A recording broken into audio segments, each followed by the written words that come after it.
E aí, beleza? Eu me chamo Matheus, sou psicólogo e logoterapeuta. A ideia desse meu projeto é ler pela terceira vez, uma vez que a professora Marta Iglesias falou que a gente tinha que ler 50 vezes esse livro aqui, pouco conhecido, né? A obra de Frankl, Em Busca de Sentido, um psicólogo no campo de concentração. A professora colocou certa vez numa aula pra gente que a gente teria que ler no mínimo 50 vezes esse livro. Então, a ideia é que eu possa ler de novo essa obra, né? A terceira vez que eu vou ler. Uma eu já estava fazendo a faculdade ainda, depois enquanto tarefa, né? Durante a graduação em logoterapia, eu li pela segunda e dessa vez a terceira vez junto com vocês, fazendo uma reflexão acerca daquilo que se passa nessa obra aqui, por que essa obra ainda assim é atual e importante para que a gente possa aprender com ela. Então vamos nessa. Então, partindo aí do início, uma das colocações que o Frankl coloca para discernir aí, para clarear um pouco o caminho dele, do atendido, por que ele não, fazendo uma pergunta aí ao atendido, né? Porque diante do sofrimento ele não escolhe o suicídio. Isso vai determinar como que vai ser as sessões ali. Muitos se agarram ao filho, muitos se agarram à esperança de uma nova vida, de novos projetos. Essa é a ideia central da logoterapia, que a nossa vida é transcendente de si próprio, né? E já colocando aí um erro do segundo parágrafo aqui da edição, ele coloca que a logoterapia foi desenvolvida no campo, mas não foi. O Frankl já trocava cartas com o próprio Freud, né? Antes mesmo da captura aí ao campo de concentração. Então, a logoterapia não se desenvolve no campo. O campo é o experimento Cruzes da logoterapia, o qual o Frankl passou aí por 4 ou 5 campos de concentração. Então, já que a gente citou o grande Freud aí, o Frankl, ele não desconsidera as colocações do próprio Freud, e sim ele vai fazer a terapia dele, né, a logoterapia, a partir das contribuições dele. Ele trocava cartas ali com o Freud, mas não concordava de maneira fiel às ideias que ele colocava, né, e sim ele tinha algo a mais a se acrescentar. O Freud ele vai se concentrar a uma psicoterapia, cura das neuroses através de uma instância inconsciente. Frankl não desconsidera isso, mas coloca que a cura, digamos assim, da neurose está para além do próprio ser, está para além daquilo que é próprio da pessoa em si. Ele transcende algo. Ele vai colocar que existe, sim, vai classificar essas neuroses, e uma delas seria a neurose neogênica, que seria, e aí a gente vai descobrir o que seria essa neurose neogênica que ele coloca. É própria da condição humana, do espírito humano. Mas, de novo, o espírito não necessariamente tem a ver com algo religioso, é o propriamente humano, aquilo que faz da pessoa ser pessoa, que está ligado a essa instância de transcender para algo maior, né? Então, pensando nesses primeiros instantes aí até a chegada ao campo, ele coloca uma frase que é interessante para a gente pensar, né? A vida é sofrimento e sobreviver é encontrar sentido na dor. Se a vida em si é um sofrimento, por que não o ser humano precisa encontrar sentido com esse sofrimento, a partir desse sofrimento? O sentido ali já está inerente à própria condição de estar vivendo, apesar de todas as condições dizerem que não, né? Fazer com que a pessoa perca o controle de si é uma das colocações aqui que ele vai apontar no livro, que o mundo ao redor muitas vezes pode fazer com que a gente acredite de maneira fiel que o mundo não tem nenhum sentido, que a gente não tem nenhum controle sobre o mundo, mas a vida lá permanece com a possibilidade de respondermos a ela, né? E a partir disso encontrar um sentido. E esse sentido é algo único da pessoa. A pessoa descobre, não cabe a ninguém julgar ao outro aquilo que é o sentido da própria condição de viver dela. É a pessoa responsável pela própria vida que descobre um para que viver. Para que a gente está aqui? Qual que é a nossa missão a cada segundo? porque afinal o que sobra de cada existência é uma existência nua e crua. De cada situação que a gente passa, qual que é a responsabilidade de dizer algo à vida, de fazer algo para a vida? E como que a gente pode clarear isso para a pessoa, que existe uma missão que é propriamente dela a ser feita no mundo? Tudo disso ele coloca que a gente não deve perseguir o sucesso, né? O sucesso é um efeito colateral de uma vida destinada a uma causa maior. E aí sim o sucesso vem como efeito colateral de, não uma busca por esse sucesso, por esse retorno positivo do mundo, digamos assim, sabe? Foram aí as reflexões sobre os dois prefácios. Agora a gente vai entrar propriamente na leitura do primeiro capítulo do livro, fazendo uma reflexão sobre aquilo que já de início aparece, que é a figura dos capos. Para quem não sabe, os capos eles eram prisioneiros também, e esses, vale aí uma reflexão sobre aquilo que a própria constituição do momento, o mundo do momento, pode influenciar a gente para que a gente possa ter atitudes que são piores do que a massa vem tendo. Então vem uma reflexão, eles eram também prisioneiros, mas os policiais ali, os guardas da SS, elegiam até por uma afinidade psicológica, social daquilo que era deles, né? E essas pessoas tendiam a ser piores do que os próprios guardas da SS. Então, que vale a reflexão? Até que ponto a massa não influencia que a gente possa ter atitudes que são piores do que a própria massa que diz aquilo que é certo e errado? Ainda na página 16, no qual ele coloca a seleção ativa e passiva, né? E nesse sentido, quando eles chegavam, eles já eram colocados como animais mesmo. Porque, veja bem, quando chegavam, eles eram incumbidos ali de se desvincular de tudo aquilo que era deles. A roupa, até os próprios documentos eram tirados deles, né? Então, se retira o nome daquela pessoa capturada e coloca-se um número sobre aquela própria pessoa, né? Tirando dela qualquer possibilidade dela se lembrar dela mesma, de reconhecer a própria imagem enquanto ser uma pessoa. Né? Imagine só retirar da gente o nosso próprio nome, aquilo que é mais próprio nosso, e se colocar aí um número perante aquela situação. Vale uma reflexão aqui sobre e aquilo que a gente vem rotulando muitas pessoas, né? Ah, fulano de tal é depressivo, tem o CID e tal, fulano de tal tem TEA, fulano de tal tem TOC, fulano de tal... Enfim, é uma sigla muito pequena, um número realmente, acompanhado daquilo que é da pessoa. Muitas vezes a gente precisa refletir até que ponto essa necessidade de numeração não exclui da pessoa aquilo que é próprio dela, que é a condição de ser ela mesma.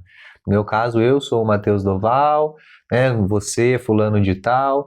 Então, a compreensão que a gente tem sobre nós mesmos, daquilo que é próprio nosso, e não um simples número. Então, dentro dessa realidade, o pessoal muitas vezes mentia quem era, né, com uma tentativa aí de garantir a própria vida. Ou daqueles que eram especiais aí a ele, seja amigos ou familiares próximos, fazendo de um tudo aí para poder ir junto com os seus familiares, a quem ama realmente. Então, por que eles faziam isso? Porque na medida que eles não eram vistos como uma profissão que tinha, e eles acreditavam que outras profissões, outras condições ali pudessem ser melhores no campo de concentração, eles omitiam que eram médicos, que eram, enfim, outras profissões, né? Para receber algum tipo de regalia dentro do próprio campo, né? Então isso não era incomum. Tem até uma frase que eu gostaria de ler. Nessa situação, o prisioneiro não tem tempo nem disposição para se demorar em reflexões abstratas e morais. Esse imediatismo do próprio mundo não nos dá condições nem tempo para a gente refletir sobre aquilo que é ser a gente. Qual que é essa condição unicamente nossa que a gente pode ser a gente mesmo. Eu não falei no começo, mas o Frankl não ia colocar o nome dele nessa obra, ele ia colocar só o número dele. Porque na compreensão do Frankl, qualquer tentativa de tentar se vangloriar, digamos assim, diante dessa situação, para ele não fazia nenhum sentido. Então, dentro desse relato do prisioneiro de número 119 e 104, Ensaios Psicológicos, o Frankl narra mais ou menos a história dele, né? Em uma das colocações aqui, que ele foi trabalhar, né? Ele foi selecionado aí ao trabalho, e um dos trabalhos dele, que ele fez um túnel e tudo mais, isso rendeu a ele dias de vida no campo, porque o dia de trabalho era pago com cigarros. Cada dia de trabalho o prisioneiro recebia equivalente aí a 6 cigarros, que ele literalmente foi vendido como escravo, né? 50 centavos correspondia a 6 cigarros. Não é porque ele recebia esse cigarro que ele poderia fumar, gozar ali do prazer de fumar um cigarro. Mas ele trocava, não só ele, como vários, né? Trocavam esses cigarros por sopas, porque cada cigarro correspondia a uma sopa. Então, quando um companheiro ali começava a fumar, já se entendia que ele desistiu dessa própria condição humana de existir. Ele queria tirar os últimos dias ali para poder gozar de alguma forma, para poder sentir prazer de alguma forma. Os únicos que recebiam o direito aí de ficar fumando eram os guardas da SS e os capos, né? Que poderiam fumar porque tinha o passe livre ali para sopa e tudo mais. Aí que vale a reflexão, até que ponto a gente precisa se abdicar do nosso prazer imediato em prol de algo maior, uma esperança que a vida possa ser diferente no segundo seguinte, a cada segundo seguinte. E aí ele coloca a primeira fase da recepção do campo de concentração, né? Aí ele vai narrar. Aqui tem que ter estômago para ler realmente. Ele coloca que a gente pode diferenciar essas 3 fases de reação psicológica do prisioneiro na fase de recepção do campo de concentração, a vida propriamente no campo e a fase após a libertação. Então, a primeira fase ele coloca como choque de recepção, no qual eles estão aí nos trens, né? Cada vagão aí por volta de 80 pessoas em cada, e chegam a Auschwitz e dentro desses cenários eles se assustam, porque eles sabiam o que acontecia ali. Dentro dessa realidade, depois, né, que eles estavam num galpão já há dias sem comer, só uma lasca de pão, que é aproximadamente 150 gramas, né? Ele coloca o horror que ele sentiu naquele momento, né? O horror tomava conta de mim, e isto era bom. Segundo a segundo e posse a posse, precisávamos nos defrontar com o terror. A vida em si é dolorosa de se viver, a realidade é dolorosa a cada instante. Mas ainda assim, aqui ele até coloca, né, que na medida que eles viam ali Auschwitz e tudo mais, a hora que ele viu aquela fila se fazendo e tudo mais, a imagem dos prisioneiros que estavam lá, que a princípio parecia não estar tão ruim assim, mas eles não sabiam que aquilo lá se tratava de uma certa elite de prisioneiros que ajudavam ali o pessoal da SS. E ele coloca esse efeito que a própria psiquiatria descreve como um indulto, né? No qual a gente não quer acreditar naquela realidade, então a gente fica imaginando coisas que não se é, né? Vou colocar uma descrição aqui para vocês, que ele coloca: a psiquiatria conhece o quadro clínico da assim chamada ilusão indulto. A pessoa condenada à morte, precisamente na hora de sua execução, começa a acreditar que ainda receberá um indulto, justamente naquele último instante. Ou seja, é quase que como se fosse um mecanismo de defesa ali, né? Não acreditar naquela realidade que pode ser algo diferente. Mas aí também, né, eles vão se dando conta que não é isso na medida que eles vão vivenciando, né? Tem uma citação interessante, são sobre a própria dependência química. Dentro desse barracão, assim, cabia exatas 200 pessoas, tinha capacidade para abrigar 200 pessoas, mas ali ficava 1.500 pessoas. Então você imagina o espaço, não dava para deitar, não dava muitas vezes nem para sentar e tudo mais, eles se espremiam ali até conseguir sair, né, para a seleção e tudo mais, que iria ser feita daqueles que iriam ao trabalho e aqueles que não iam. Naquela ocasião, presenciei, por exemplo, uma conversa em que o encarregado do barracão negociava um prendedor de gravatas de platina encravado de brilhantes com um prisioneiro daquele grupo de elite. O grosso desses objetos, entretanto, acabava sendo negociado por aguardente. Ou seja, dentro desse cenário, né, onde o prisioneiro já estava ali há algum tempo, ia recepcionar aqueles semelhantes a ele, ele tentava fazer essa negociação. E quantos dependentes químicos, né, não estão sofrendo hoje, trocam aquilo que tem um valor absurdo por uma porção de alguma droga, né? Aqui está citando álcool, mas pode se enquadrar em qualquer outra. Porque aquele trabalho, aquela condição humana necessitava desse álcool, necessitava desse elemento para poder suportar a própria vida. Veja bem, quem pode julgar esse ato, né?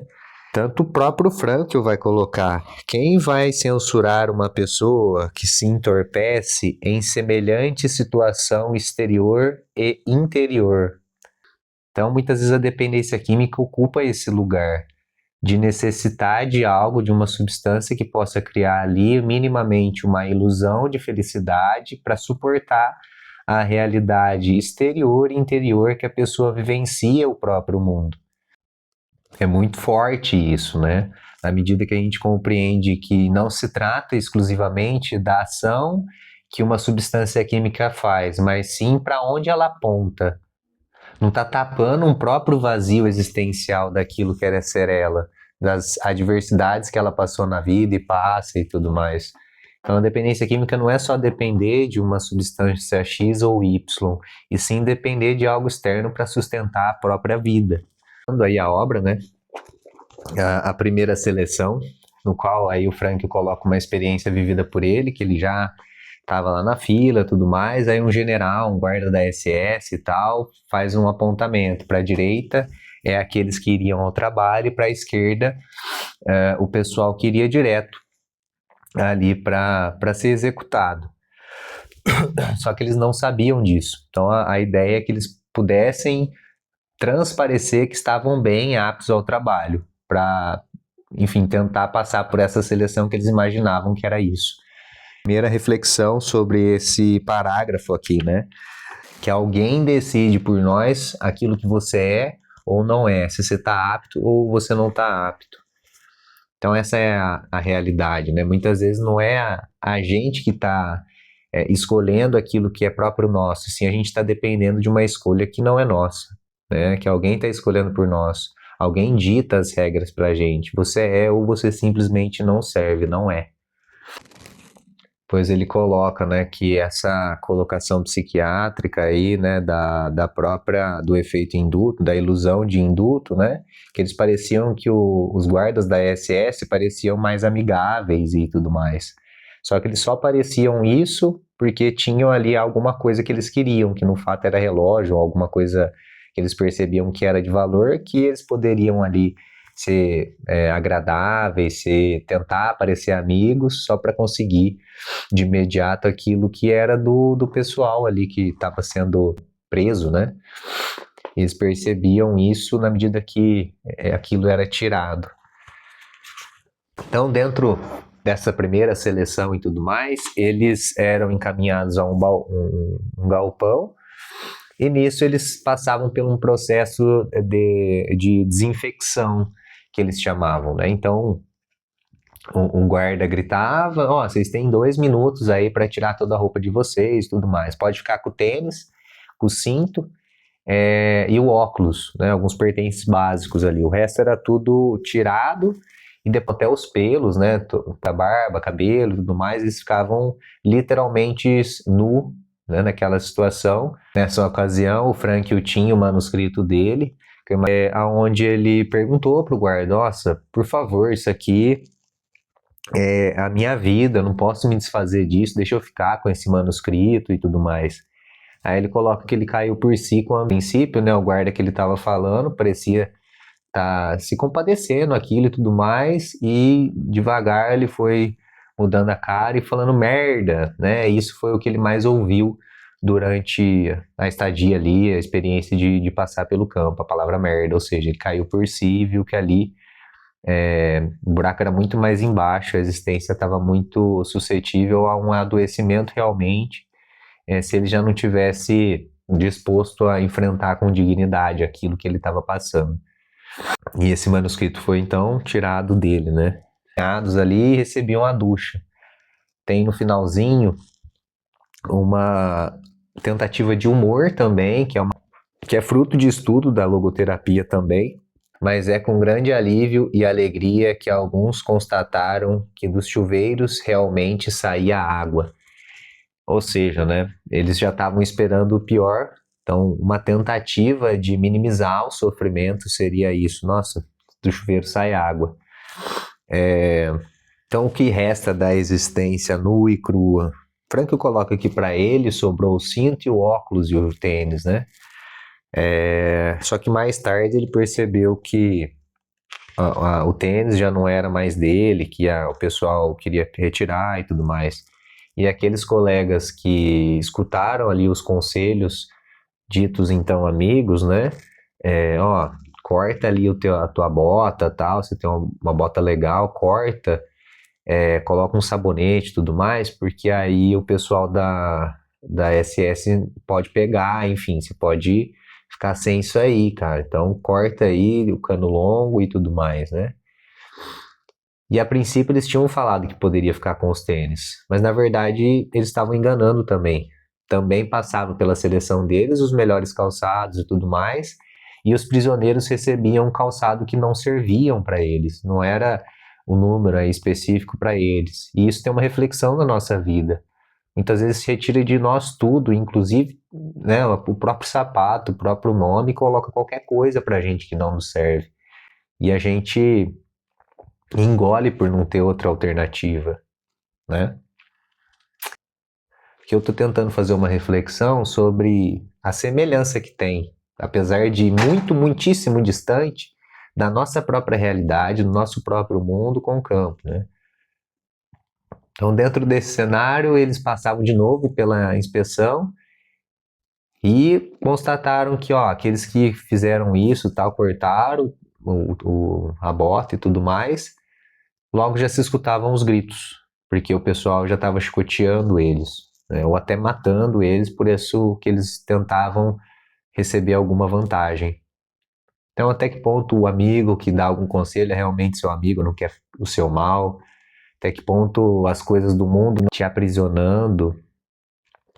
E quanto que a gente pode, agora diferente desse contexto, escolher novas possibilidades de ser e enfrentar com dignidade a vida que é nossa hoje, nesse agora. Primeira reação do Frank, a primeira noite que ele dormiu lá, ele fez um acordo com ele mesmo, juntando a mão dele na própria mão e fazendo um contrato com ele mesmo, que ele nunca, sob situação alguma, iria para o fio. O que é esse ir ao fio? Era a forma mais comum do suicídio, porque não se suportava mais viver em dadas condições e iria optar pelo fio ser executado ali, morto, por aquela condição. Então ele fez esse contrato com ele mesmo, que apesar de todos os pesares, ele ia se permanecer vivo. E muitas vezes a gente tem que tomar essa atitude na vida, dizer sim apesar de tudo, dizer sim à vida apesar do tamanho do sofrimento, e apostar naquilo que é próprio de ser pessoa. Ele confessa, né, que ficou muito triste, e é uma reação esperada, né, mas que pela primeira vez no campo ele sorriu ali com sinceridade, quando um companheiro já muito magro e tudo mais, que chegou semanas antes, foi visitar e falou: cara, não sente medo, não precisa ficar com medo. Só tenta se manter bem, parecer bem. Sempre tenta fazer a barba, custe o que custar, porque todo muçulmano vai para a câmera. Então tenta se mostrar apto aí ao trabalho. Depois ele vai descrever algumas colocações que ele fez para tentar ter essa aparência. Então sempre fazer a barba, apesar, pode passar tudo, você tem que fazer a barba, a não ser com um caco de vidro, você tenta mostrar esse semblante de alguém que está apto aí a trabalhar, para não ser pego pela SS. Depois ele vai colocar isso com a psicohigiene e tudo mais, né? Mas ele conta que ele ficou feliz por essa atitude de alguém que está passando pela mesma dificuldade, vai de encontro a uma outra pessoa e tenta ainda assim acalmar essa outra alma. Isso vai de encontro com aquilo que ele estava acreditando ser a própria logoterapia, que é do homem comum para o homem comum. Espero que vocês tenham gostado dessa leitura breve que eu coloquei, as reflexões. A ideia era trazer as reflexões, não propriamente só ler o livro, e sim aquilo que eu estou compreendendo de reflexões sobre aquilo que ele me traz e aquilo que eu venho estudando sobre a logoterapia. E, enfim, espero que tenha feito sentido. No próximo capítulo, a gente vai ler a segunda fase, a vida no campo de concentração. Vamos ver quais são as cenas dos próximos capítulos aí. Muitíssimo obrigado.